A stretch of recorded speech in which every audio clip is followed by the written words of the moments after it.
Every single human being wakes, on average, 33 times a night. Just like on average, we move 13 times every hour. Sleep is not a straight line. Sleep is very dynamic, and the physiology of our sleep changes throughout the night.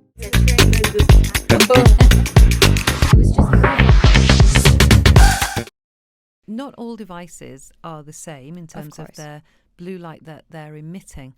So a TV screen, that has the least intensity. It's still really unhelpful for our sleep, but the least intensity. That's interesting. Yeah, the next, slightly less, but definitely more than the TV, that would be the tablet. Okay. And then the worst offender is, of course, the mobiles. The worst offender. The one and only cell phone and mobile phone. Yeah. Wow. Okay, so we spoke about the circadian rhythm. We spoke about how many hours of sleep are ideal and the quality of sleep. I want to dive into the REM cycle, or the REM. It stands for rapid eye movement, if I'm not mistaken. Yes. Okay, so I want to get into that because I did, for a long period of time, work in an industry where I had to wake up at 3 a.m. My shift ended at 1 p.m. I could not nap in the afternoon. I slept really late, and it was an ongoing cycle. And so many people were like, oh, you should just monitor your REM cycle, wake up when you're done with a cycle, and sleep when you're about to begin a cycle. And I was so confused. It never worked. I never knew how to do it. And I was always exhausted. It would never work because none of us know when we're in our REM cycle or Right? our stage 1 cycle or stage. None of us. Okay. You know, there's an incredible neuroscientist called Professor Russell Foster at Oxford. And, you know, that's almost like, you know, looking at trackers. Okay. And that's more of an answer to your question. So we think that if we wear the tracker, that will tell us how much REM sleep we've had, how much deep sleep we've had. It's impossible. Okay. We're being sold a really good line. It's not actually possible. And then, even if you did know how much REM sleep you are going to get, or much you had, or how much deep sleep, how are you going to improve on any of that? Because that's not possible for us to know. You can't have your REM sleep unless you've had stage 1, 2, 3, 4, and 5. You can't. So without these other phases within that one sleep cycle, which is 90 minutes, you can't reach your REM cycle if you haven't had the foundations first.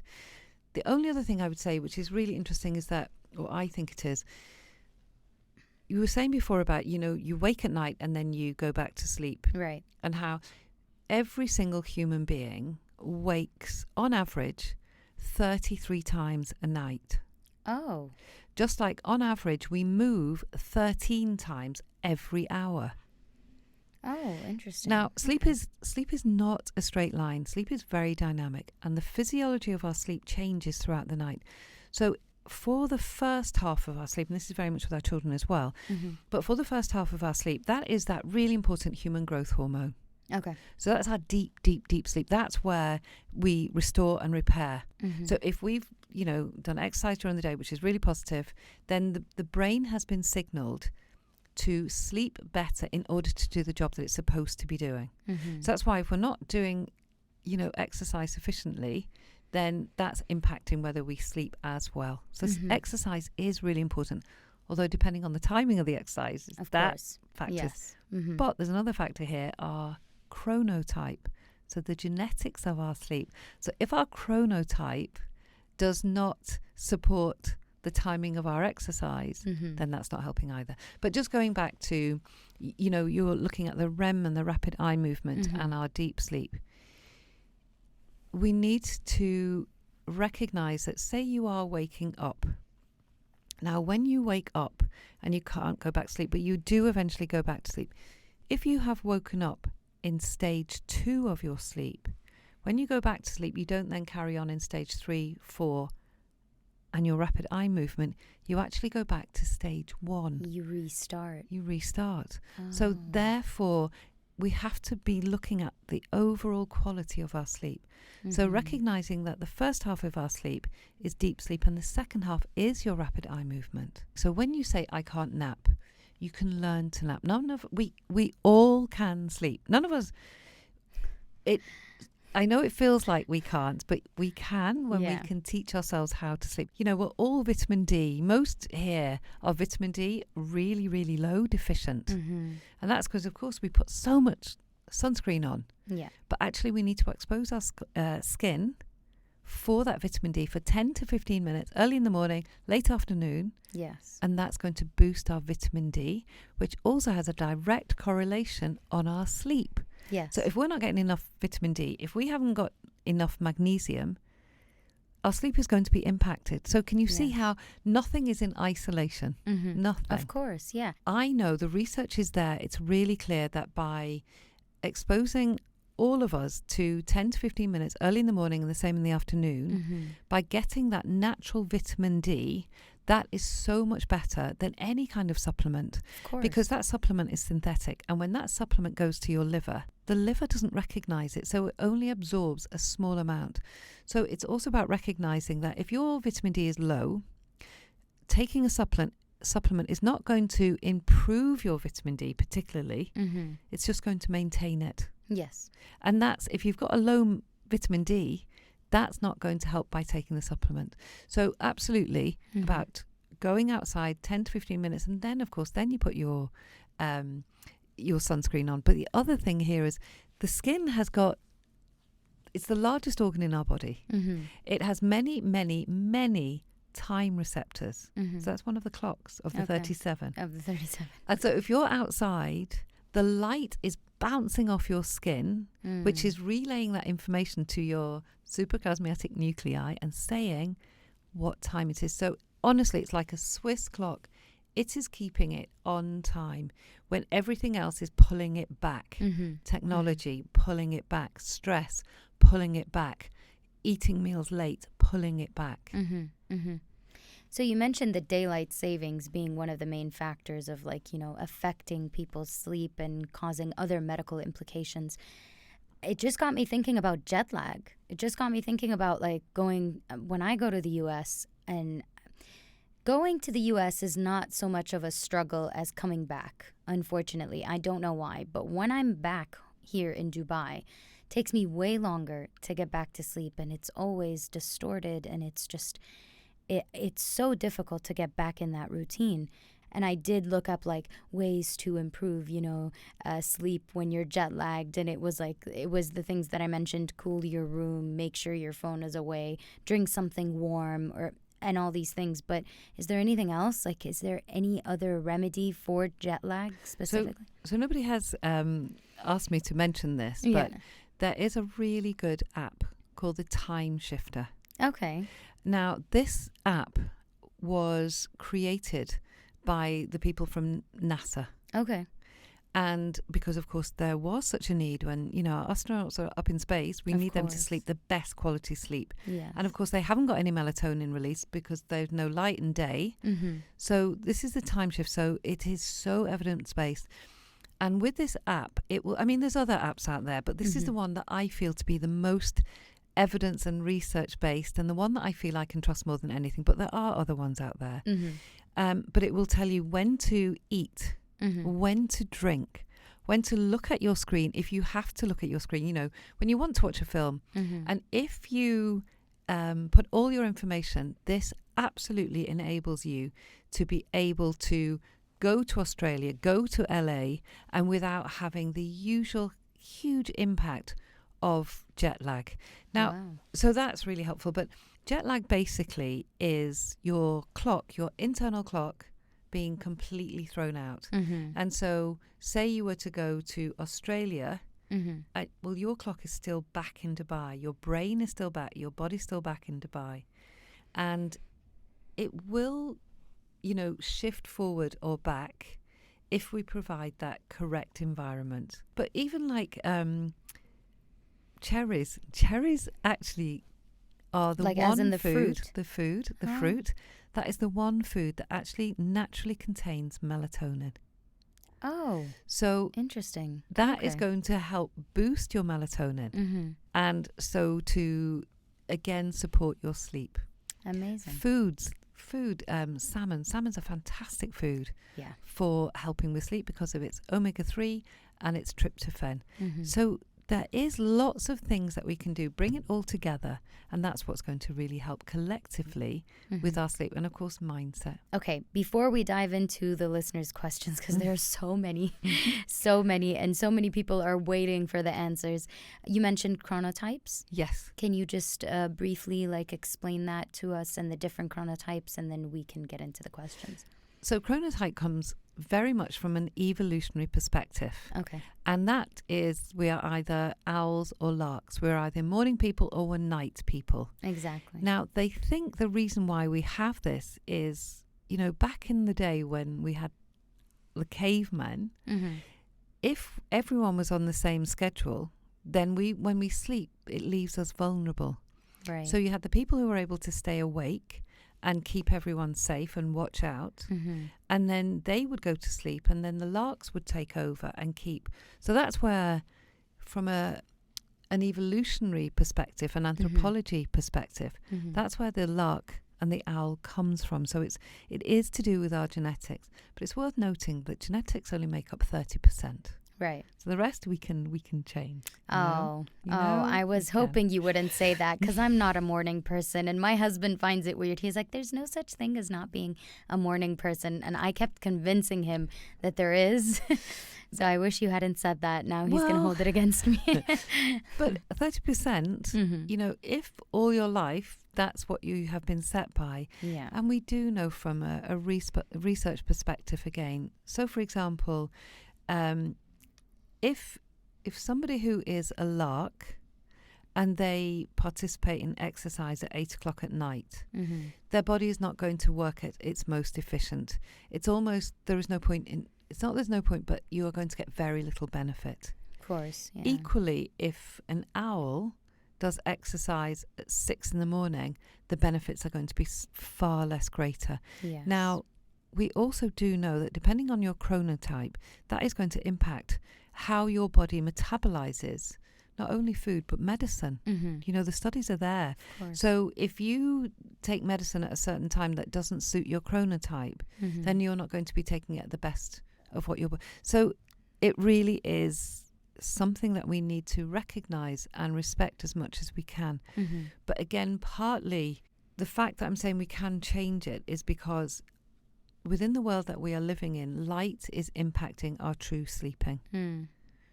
Because there's no escaping from light. Right. And we know that melatonin is only produced in the dark. And so when we are sleeping, the light is still coming in, especially with our phones, even that small amount of light. So therefore it is compromising the production of melatonin. So we are not giving our body its full quota of the melatonin production. Right. Because light is coming in. Man, we can talk about this all day. We can. But we absolutely given that we have a time constraint, and I do want to get some of these listeners' questions in, I think we'll jump right into that. So I had a mother message in asking, why do my kids wake up at night? There are some nights that are smooth, other nights that are close to sleepless. Is there a reason? What should I do differently? That is such a multifaceted question. Right. It will very much depend on the age of the child. Okay, so she did mention that. I just kept it in brackets. She has a child that is 3 years old and a child that is 6. Okay, both of these ages are really, really interesting. The age of 3. So we know that from birth to the age of 3, that's when the main framework of the brain is being completed. Okay. And so around the age of 3, there is such a surge in a child's imagination. And that child becomes much more aware of things that make them fearful. So it's around 2.5 to 3. So up until then, they're not frightened of monsters and they're not frightened of the dark because they haven't actually accessed that part of the brain. Now, this isn't something, oh no, they're frightened of monsters. This is something to be really celebrated, that your child is developing as they should be. Okay. Now, there's a really wonderful study from Harvard. Is it Harvard or Stanford? It's Harvard. And what they found from the research working with parents and children, so children who were having difficulty sleeping, actually, if we worked with the families, so we upskilled the parents in being the emotional coach of the child, that's what was able to really benefit the child. again, with the 6-year-old, there's lots of things in terms of their learning and their understanding with the 6-year-old. But ultimately, it's how they are falling asleep. So if they are falling asleep, both of these children, if they are falling asleep with mummy in the room or daddy in the room or their nanny in the room, even though it's only they're just there, they're not doing anything. Because we know we wake up every single night, when they wake up, it's the equivalent of you falling asleep in your bed. And when you wake up, you're on Sheikh Zayed Road. You couldn't possibly go back to sleep until you went back to your bed. When our children are falling asleep and somebody is being there in their room and they're not doing anything. Right. When they wake up, and we all wake up, if that person is not there, then that's the main reason why they're waking up. But again, it could be screen time, particularly with our children. We know that the screen has a huge impact on their sleep and it overstimulates the brain. Now, we all respond differently to that stimulation from the screen. You know, I had a child recently and if he watched the screen 2 hours before bedtime, he would wake up at 4 o'clock in the morning. If he watched the screen, and it's hard, I know it's really hard, but if he watched the screen and he came off the screen 3 hours before bedtime, he slept and consolidated his night sleep beautifully until 6:30 in the morning. So you have to look at your child and what that information is telling you. So that's the main reason why they're sleeping. Is it too much screen time? Is it that, you know, are they having caffeine before they go to bed, such as are they having hot chocolate before they go to bed? You know, a milky drink that has chocolate in.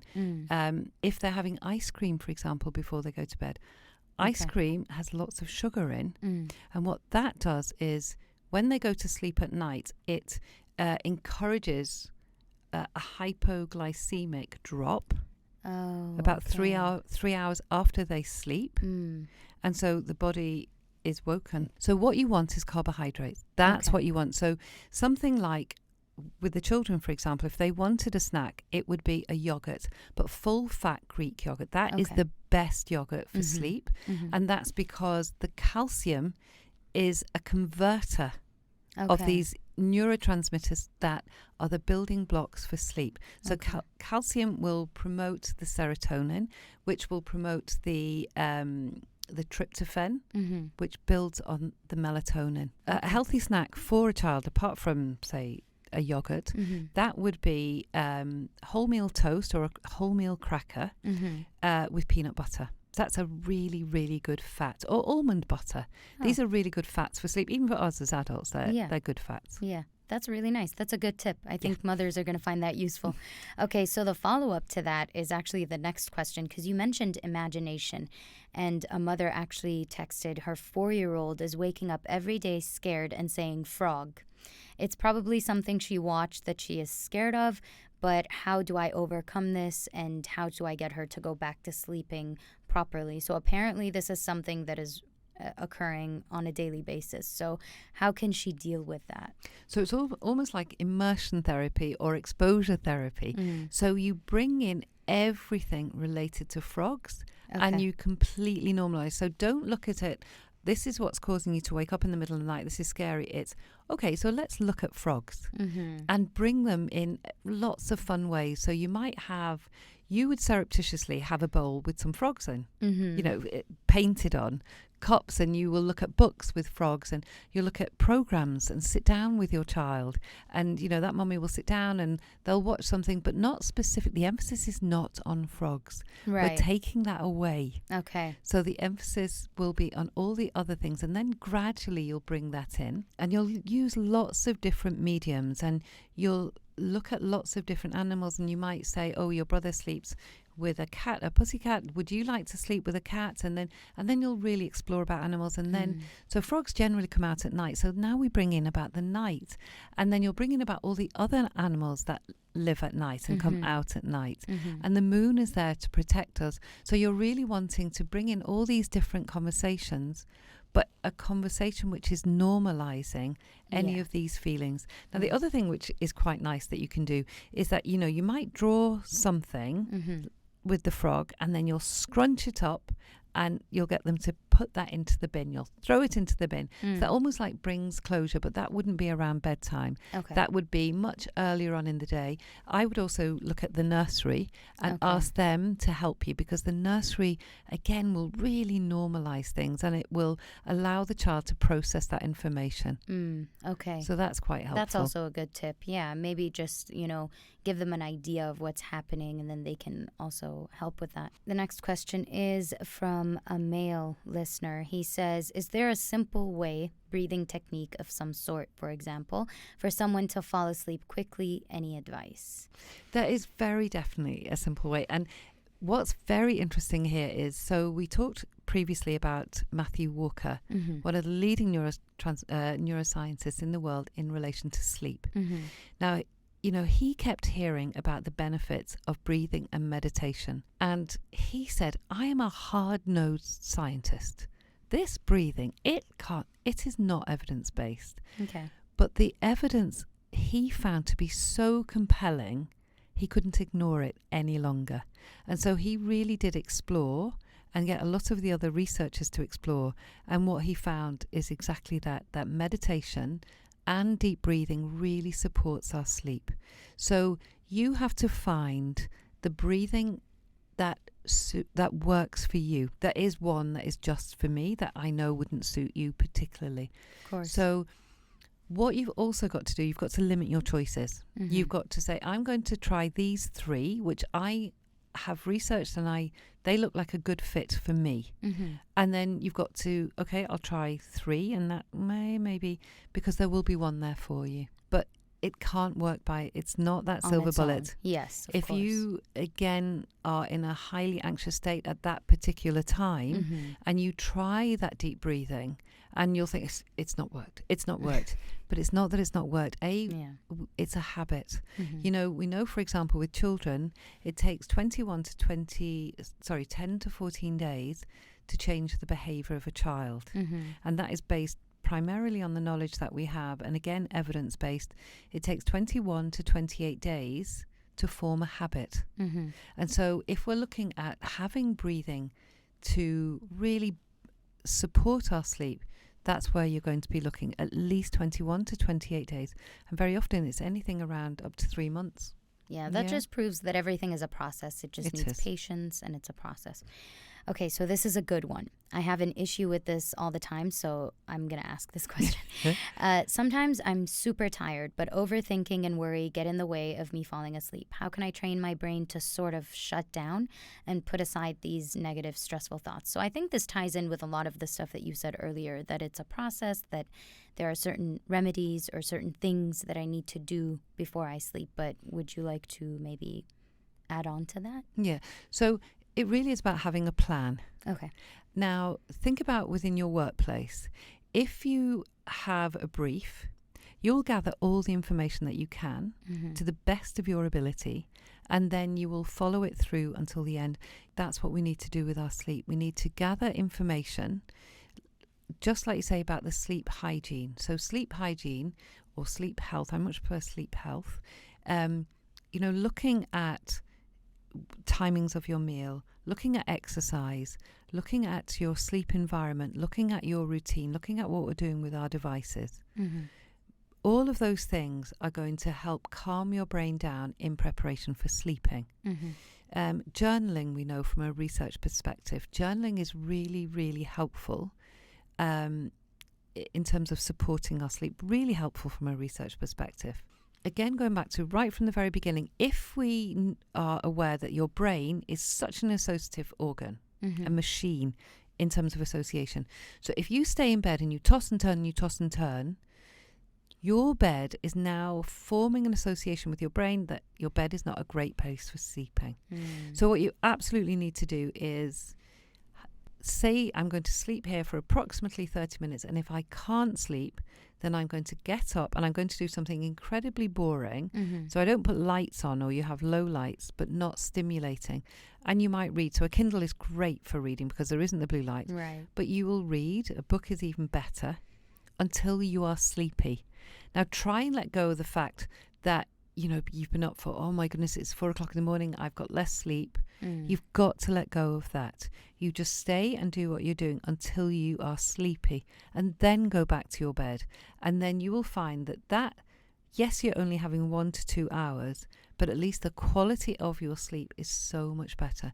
So don't stay in bed getting anxious around not sleeping, because that's not going to achieve anything. So then why is it difficult then to fall back asleep if we wake up in the middle of the night? Because that's the next question. I know that you were saying that it's all about the quality. What if I get the quality of sleep, but then I wake up in the middle and I just can't seem to get back to that? Like, how do I do that? Okay, so that goes back to the two mechanisms that we need for sleep, or the two systems. These two systems that we need for sleep are our circadian rhythm, and the second one is what we call homeostatic or sleep pressure. Okay. Now, very often when we wake up in the middle of the night, the chances are we've fallen asleep around 8 o'clock in front of the sofa, in front of the TV rather. And even if we only fall asleep for 10 to 15 minutes, we've absolutely robbed the body and the brain of sufficient sleep pressure that will enable us to fall back to sleep. Okay. So it is about making sure that we have been awake and active enough before we go to sleep. The other thing is that we know that our sleep changes throughout the night, where it goes to deep and to light. Now, if we are falling asleep in an environment which is not conducive to the whole night, then as we go into the early hours of our sleep, that makes it harder for us to fall back to sleep, because our sleep pressure is beginning to drop. Okay. So at the beginning of the night, we have a lot of sleep pressure. But as the night wears on, the sleep pressure begins to fall. And it's just like, for example, the hungrier we go without food, the hungrier we become. Now, what that means in relation to our sleep and our homeostatic pressure, the longer we stay without sleep, the sleepier we become. And then that builds up sufficiently, which will help us stay asleep throughout the night. Now, things which will also impact it would be if you had a nap. If you have a nap, and napping is really, it can be really helpful, but it's when we nap and how long we nap for. So if you were to have a nap too late into the afternoon, that will impact your sleep pressure. Of course. So we're all about protecting the sleep pressure. And how long is an ideal nap? So again, according to NASA, ideal nap, 26 minutes. Wow, that is precise. It is, down to the minute. 26 minutes. Oh, fantastic. Now, if you feel that you can't get 26 minutes, then 20 minutes, approximately 20 minutes, will be enough to keep your cortisol level down. Okay. And will not impact your sleep in a negative way. The next one is about waking up. So it's what happens after the sleep. She asks, I want to know what are some of the reasons why I find it very difficult to wake up. I'm quite the deep sleeper, so I sleep through all my alarms, even after an 8-hour sleep. I also start to feel like I'm crashing 3 to 4 hours after waking up. That tells me that the quality of her sleep is not leading to restorative, restful sleep. That suggests that there is something else. Now, whether it's sleep apnea would be one of, but it suggests there is something else other than the amount of time, because if she's having that much sleep and she is not feeling rested when she wakes up, there is a medical issue. And I would suggest that she does need to get that checked. So sort of like investigate what's happening. Okay. Yeah. Okay. So this is a good follow-up, I guess, for everything that we've spoken about. When work gets mad, I have to go to work by 7:30 a.m., which means I only have time to work out in the evening or around 7:30 p.m. Any advice on how I can make sure I get a restful night's sleep even if I get into bed by 10:30 p.m.? Okay, so we talked before about the impact of exercise too late into the evening. Yes. Now, if this person is a lark and she's exercising late in the evening, that has a really big impact on her body. So we've just really turned the thermostat up on her body, and that's going to have that's not going to help her sleep quality at all. So, for example, at nighttime, the melatonin, that really important sleep hormone, that is absolutely up in the sky. And the cortisol is in our boots. And as the night wears on, like our circadian rhythm, like the tide, the melatonin circumnavigates around and the cortisol takes over.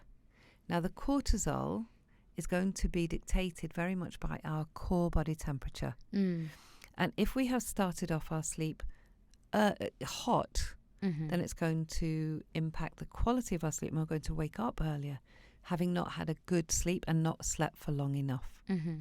Now, in terms of her doing the exercise in the evening, it's about, can she shorten it by 15 minutes? So if she was having an exercise for an hour, can we do that? 15 minutes is really helpful. Okay. The second thing is, like you were doing and suggesting, is cooling the body, cooling the bed. That can be helpful. She will have a shower before she goes to sleep, because that actually, once she comes out of the shower, that drops her core body temperature, so that's helping. And then looking at what she's eating before she goes to bed as well, because if she, exercises and then comes and has a late meal, that's not supporting good quality sleep either. So timing of her meal, can she reduce that exercise by 15 minutes? And then at the weekend, she shifts it as well. So we're still getting in think about her week, not just the 5 days. And obviously knowing her chronotype is also important. Yeah. Okay. How do I stop overthinking while sleeping? I know we discussed this right before we started recording. I think this is such a tough one because, we have no control over what our brain does while we're sleeping. So I think it ties into a lot of the methods we spoke about as well. But what if someone is such an overthinker that they're overthinking even while they're asleep? So again, there's two aspects to this picture, because often we say, we have a problem, okay, I'm going to sleep on it. And that's because when we are sleeping, our body is making sense, and it's almost role playing what has happened throughout the day. And therefore, at a very conscious level and deep level, our body has, and our brain has looked at working out this problem. And that's why when we wake up in the morning, we have the answer, because that rapid eye movement is that emotional processing. It's helping us to make sense of all the things that have happened throughout the day. Our body is making sense, and it's almost role playing what has happened throughout the day. And therefore, at a very conscious level and deep level, our body has, and our brain has looked at working out this problem. And that's why when we wake up in the morning, we have the answer, because that rapid eye movement is that emotional processing. It's helping us to make sense of all the things that have happened throughout the day. And also with that, when we sleep, it's almost like our brain is a filing system. And the different memories are filed into different cabinets so that we can retrieve it when we need it. So that's why the different types of sleep are really important. So if you are anxious around your sleep, then you certainly would try and avoid having any big discussions at bedtime. So, if you had a financial issue, you definitely wouldn't be having a financial discussion with your partner around sleep, around your bedtime. So it's about making sure that the content that which you are consuming is not going to increase your anxiety. Right. The second thing that you could be doing if you are highly anxious is about asking the question, why? Why am I anxious? What can I do? If I am naturally an anxious person, what tools can I use that will help to reduce my anxiety? So there is your CBTI, your cognitive behavioral therapy. There is looking at journaling. There is looking at these teas, your ashwagandha, low lighting. All of these things are going to dial your brain down. You can train your brain to switch from, just like you would with a remote control. Right. We use a remote control and we switch, the different channels. With practice, the brain is an incredible organ. You can actually train your brain into switching from that anxious thought, because the thoughts that come into your head, you've got less control over. But what we do with them, that's where we've got the control. Yeah, I think you said it. I think the key word there is train. It's how you train your brain and how you change certain behaviors and change the conversations that you're having right before sleeping. Okay, one last question and I will let you go. I am so sorry. We've kept you for so long. No, I'm loving so many it. questions, but it's a good reason to have you back on the show. It is. So the last question is, why do I wake up exhausted even if I didn't do any physical activity, I'm not stressed the previous day, and slept at least 7 good hours? You know, again, looking at what happens that precedes her bedtime, 2 to 3 hours before. One of the reasons that they're not sleeping is exercise. Are they getting enough exercise? Because we know when we have exercise, that signals to the brain to release the human growth hormone. And the human growth hormone is what really helps with our deep sleep.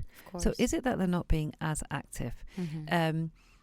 7 hours is it's a good amount of sleep for that person, but actually they may well need 9 hours.